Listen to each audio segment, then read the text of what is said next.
ಇನ್ನೆರಡು ತಿಂಗಳಲ್ಲಿ ಮೇಘನಾ ರಾಜ್ರವರ ಎರಡನೇ ಮದುವೆ. ಹುಡುಗ ಯಾರು ಗೊತ್ತಾ? ಹುಡುಗ ಕೂಡ ಫಿಕ್ಸ್ ಆಗಿದ್ದಾರೆ. ಹೌದು ಸ್ನೇಹಿತರೆ, ಒಂದು ಅಚ್ಚರಿಯ ಸಂಗತಿಯನ್ನ ಮೇಘನಾ ರಾಜ್ರವರು ಒಂದು ಲೈವ್ ಬರೋದ್ರ ಮೂಲಕ ಒಂದು ಬಿಚ್ಚಿಟ್ಟಿದ್ದಾರೆ. ನಮಸ್ಕಾರ ವೀಕ್ಷಕರೇ, ಸ್ಯಾಂಡಲ್ವುಡ್ನ ನೆಚ್ಚಿನ ನಟಿಯಾದಂತಹ ಮೇಘನಾ ರಾಜ್ ಅವರ ಬಗ್ಗೆ ಸೋಷಿಯಲ್ ಮೀಡಿಯಾದಲ್ಲಿ ಈಗ ಹೊಸದೊಂದು ಚರ್ಚೆ ಶುರುವಾಗಿದೆ. ತುಂಬ ಒಂದು ಟ್ರೆಂಡಿಂಗ್ ಚರ್ಚೆ ಶುರುವಾಗಿದೆ. ಚಿರಂಜೀವಿ ಸರ್ಜಾ ಅವರ ಅಗಲಿಕೆಯ ನಂತರ ಮಗ ರಾಯನ್ನ ಪಾಲನೆಯಲ್ಲಿ ತೊಡಗಿದಂತಹ ಮೇಘನಾ ರಾಜ್ ಈಗ ತಮ್ಮ ಎರಡನೇ ಮದುವೆ ಬಗ್ಗೆ ಮತ್ತು ಪ್ರೀತಿಯ ಬಗ್ಗೆ ಮೊದಲ ಬಾರಿ ಮನಸ್ಸನ್ನ ಬಿಚ್ಚಿ ಮಾತನಾಡಿದ್ದಾರೆ. ರಾಯನ್ ಜೀವನದಲ್ಲಿ ತಂದೆಯ ಅವಶ್ಯಕತೆ ಇದೆಯೇ? ಮೇಘನಾ ರಾಜ್ರವರ ಮುಂದಿನ ನಿರ್ಧಾರವೇನು? ಮೇಘನಾ ರಾಜ್ರವರು ಎರಡನೇ ಮದುವೆಯನ್ನ ಆಗ್ತಾರಾ? ಮದುವೆ ಆಗೋದಾದ್ರೆ ಯಾರನ್ನ ಆಗ್ತಾರೆ? ಗಂಡನ ಅಷ್ಟಕ್ಕೂ ನೋಡಿದ್ದಾರಾ? ಇದ್ರ ಬಗ್ಗೆ ಅವ್ರ ತಂದೆ ತಾಯಿಯ ಅಭಿಪ್ರಾಯವೇನು? ಇದೆಲ್ಲದರ ಬಗ್ಗೆ ಸಂಪೂರ್ಣವಾದ ಮಾಹಿತಿಯನ್ನು ಒಂದು ನಟಿ ಮೇಘನಾ ರಾಜ್ರವರೇ ಹಂಚಿಕೊಂಡಿದ್ದಾರೆ. ಇದಕ್ಕೆ ಸಂಪೂರ್ಣವಾದ ಮಾಹಿತಿಯನ್ನು ಕೂಡ ನಾವು ಈ ಒಂದು ವಿಡಿಯೋದಲ್ಲಿ ತಿಳಿಸ್ತಾ ಇದ್ದೀವಿ. ಅದಕ್ಕೂ ಮೊದಲು ನೀವು ನಮ್ಮ ಚಾನಲ್ಗೆ ಹೊಸಬರಾಗಿದ್ದರೆ ನಮ್ಮ ಚಾನಲ್ನ ಸಬ್ಸ್ಕ್ರೈಬ್ ಮಾಡಿಲ್ಲ ಅಂದರೆ ಈ ಕೂಡಲೇ ಸಬ್ಸ್ಕ್ರೈಬ್ ಮಾಡಿ. ಹಾಗೆ ಒಂದು ಪಕ್ಕದಲ್ಲಿರೋ ಬೆಲ್ ಐಕಾನನ್ನು ಪ್ರೆಸ್ ಮಾಡೋದ್ರ ಮೂಲಕ ನಮಗೆ ಸಪೋರ್ಟ್ ಮಾಡಿ. ಯೂಟ್ಯೂಬ್ ಚಾನಲ್ ಒಂದಕ್ಕೆ ನೀಡಿದ ಸಂದರ್ಶನದಲ್ಲಿ, ಹೌದು ಸ್ನೇಹಿತರೆ, ಒಂದು ಯೂಟ್ಯೂಬ್ ಚಾನಲ್ನಲ್ಲಿ ಒಂದು ಸಂದರ್ಶನಕ್ಕೆ ಒಂದು ಮೇಘನಾ ರಾಜ್ರವರು ತಮ್ಮ ಇತ್ತೀಚಿನ ಜೀವನದಲ್ಲಿ ಆಗಿರ್ತಕ್ಕಂಥ ಏರಿಳಿತಗಳ ಬಗ್ಗೆ ಮಾತನಾಡಿದ್ದಾರೆ.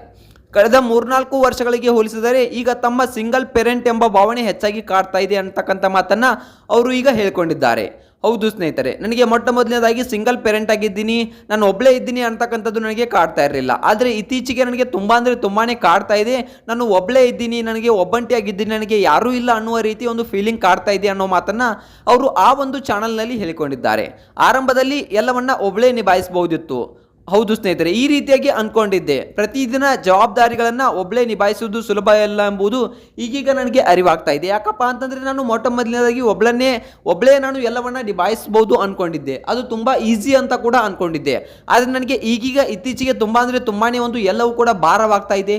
ಈಗ ನನಗೆ ಎಲ್ಲವೂ ಕೂಡ ತುಂಬಾನೇ ಅರಿವಾಗ್ತಾ ಇದೆ. ಮುಖ್ಯವಾಗಿ ಮಗ ರಾಯನ್ ಎನರ್ಜಿಯನ್ನ ಒಂದು ಮ್ಯಾಚ್ ಮಾಡಲು ಕೂಡ ನನಗೆ ಆಗ್ತಾ ಇಲ್ಲ. ಅವನೊಂದಿಗೆ ನನಗೆ ಇರಲು ಕೂಡ ಆಗ್ತಾ ಇಲ್ಲ. ಅವನೊಂದಿಗೆ ಟೈಮ್ ಸ್ಪೆಂಡ್ ಮಾಡಲು ಕೂಡ ನನಗೆ ತುಂಬಾನೇ ಆಗ್ತಾ ಇಲ್ಲ ಅಂತಕ್ಕಂಥ ಮಾತನ್ನ ಹೇಳೋದ್ರ ಮೂಲಕ ಒಂದು ಬೇಸರವನ್ನ ವ್ಯಕ್ತಪಡಿಸಿದ್ದಾರೆ ಇಲ್ಲಿ ಒಂದು ಮೇಘನಾ ರಾಜ್ರವರು. ಇನ್ನು ನೋಡ್ಬೇಕಪ್ಪ ಅಂತಂದ್ರೆ ರಾಯನ್ ಈಗ ಬೆಳೆಯುತ್ತಿರುವ ಮಗು, ಅವನ ಜೀವನದಲ್ಲಿ ಒಬ್ಬ ಪುರುಷನ ಮಾರ್ಗದರ್ಶನ ಅಥವಾ ಮೇಲ್ ಫಿಗರ್ ಪ್ರಿನ್ಸೆಸ್ ಕೂಡ ಅವನಿಗೆ ತುಂಬಾನೇ ಮುಖ್ಯ ಎಂಬುದು ಮೇಘನಾ ರಾಜ್ರವರಿಗೆ ಅನಿಸ್ತಾ ಇದೆ ಅಂತೆ. ಮಗನಿಗೆ ತಂದೆಯ ಪ್ರೀತಿ ಮತ್ತು ಮಾರ್ಗದರ್ಶನ ಬೇಕೇ ಬೇಕು ಎಂದು ಅವರು ಮನದ ಮಾತನ್ನ ಹಂಚಿಕೊಂಡಿದ್ದಾರೆ. ಇದೇ ಕಾರಣಕ್ಕಾಗಿ ಮೇಘನಾ ರಾಜ್ರವರು ತಮ್ಮ ಜೀವನದಲ್ಲಿ ಮುಂದಿನ ಹಂತದ ಬಗ್ಗೆ ಯೋಚಿಸ್ತಾ ಇದ್ದಾರೆ ಅಂತಕ್ಕಂಥ ಪ್ರಶ್ನೆಗಳು ಕಾಡ್ತಾ ಇವೆ.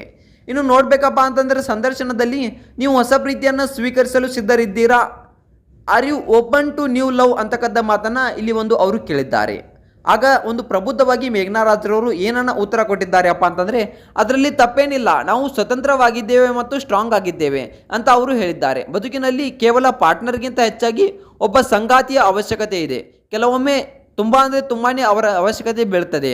ಹೌದು ಸ್ನೇಹಿತರೆ, ನಾನು ಎರಡನೇ ಮದುವೆ ಆಗುವುದರಲ್ಲಿ ಯಾವುದೇ ತಪ್ಪಿಲ್ಲ, ಎರಡನೇ ಒಂದು ಪ್ರೀತಿಯನ್ನು ಹುಡುಕೋದ್ರಲ್ಲಿ ಯಾವುದೇ ತಪ್ಪಿಲ್ಲ ಅನ್ನೋ ಮಾತನ್ನ ಇಲ್ಲಿ ಅವರು ಹೇಳಿದ್ದಾರೆ. ಮೇಘನಾ ರಾಜ್ರವರ ಈ ಮಾತುಗಳನ್ನು ಕೇಳಿದ ಅಭಿಮಾನಿಗಳು ಸಕಾರಾತ್ಮಕವಾಗಿ ಸ್ಪಂದಿಸ್ತಾ ಇದ್ದಾರೆ.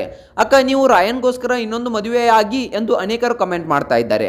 ಅಷ್ಟೇ ಅಲ್ಲದೆ ಇದೇ ವರ್ಷ ಮೇಘನಾ ರಾಜ್ರವರು ಸರಳವಾಗಿ ಮದುವೆ ಆಗಲಿದ್ದಾರೆ ಎಂಬ ಗಾಳಿ ಸುದ್ದಿಗಳು ಕೂಡ ಹರಿದಾಡ್ತಾ ಇವೆ. ಆದರೆ ಈ ಬಗ್ಗೆ ಮೇಘನಾ ರಾಜ್ರವರಿಂದ ಯಾವುದೇ ಅಧಿಕೃತ ಮದುವೆಯ ಬಗ್ಗೆ ಒಂದು ಮಾಹಿತಿ ಆಗಲಿ ಘೋಷಣೆ ಆಗಿಲ್ಲ. ಒಟ್ಟಾರೆಯಾಗಿ ಮೇಘನಾ ರಾಜ್ರವರು ತಮ್ಮ ಮಗನ ಭವಿಷ್ಯ ಮತ್ತು ಜೀವನದ ಅಗತ್ಯಗಳಿಗೆ ಬಗ್ಗೆ ಮುಕ್ತವಾಗಿ ಮಾತನಾಡಿದ್ದಾರೆ. ಜೀವನದಲ್ಲಿ ಒಬ್ಬ ಸಂಗಾತಿಯ ಅಗತ್ಯವಿದೆ ಎಂಬ ಮಾತನ್ನ ಅವರು ಅಭಿಮಾನಿಗಳು ಗೌರವಿಸ್ತಾ ಇದ್ದಾರೆ. ಅವರು ಹೇಳಿದ್ದಾರೆ, ನನಗೆ ಒಬ್ಬ ಸಂಗಾತಿಯ ಹಾಗೆ ನನ್ನ ಮಗನಿಗೆ ಒಬ್ಬ ತಂದೆಯ ಅವಶ್ಯಕತೆ ಇದೆ ಅನ್ನೋ ಮಾತನ್ನ ಹೇಳಿದ್ದಾರೆ. ಅದಕ್ಕೆ ಅಭಿಮಾನಿಗಳು ಕೂಡ ಸೂಕ್ತ ರೀತಿಯಲ್ಲಿ ಒಂದು ವರ್ತಿಸ್ತಿದ್ದಾರೆ, ಅದಕ್ಕೆ ಗೌರವನ ಕೊಡ್ತಾ ಇದ್ದಾರೆ. ಮೇಘನಾ ರಾಜ್ರವರ ಎರಡನೇ ಮದುವೆ ಆಗಬೇಕಾ ಅಥವಾ ಬೇಡ? ಇದ್ರ ಬಗ್ಗೆ ನಿಮ್ಗೆ ಏನು ಅನಿಸುತ್ತೆ ಅನ್ನೋದನ್ನ ಕಮೆಂಟ್ ಮಾಡಿ. ಹಾಗೆ ಇನ್ನಷ್ಟು ಮಾಹಿತಿಗಳಿಗಾಗಿ ನಮ್ಮ ಚಾನಲ್ನ ಸಬ್ಸ್ಕ್ರೈಬ್ ಮಾಡಿ.